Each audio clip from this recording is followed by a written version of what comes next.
Hi, welcome back to Stuff About Tutorials. Today we're talking about how to turn on online status on Reddit. Maybe you want to signal your availability on the platform to have a real-time interactions and discussions with other users. So today I'm going to show you how to turn on online status on Reddit. Check video description and I will try to leave the written instructions. So let's start. First, open the Reddit application and log into your account. Once you are logged in, you will be taken to the home page.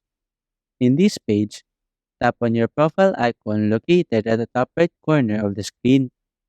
A panel will appear at the right side, and here you can now see this button where you can see your online status. At the moment, it is turned off, but since you wanted to turn on your online status, simply tap on this button.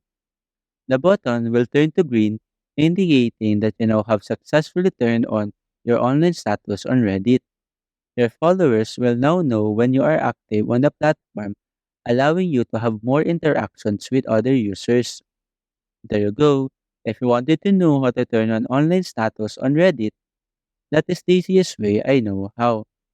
If you know another way to turn on online status on Reddit, leave a comment below. Also, be sure to subscribe for more videos.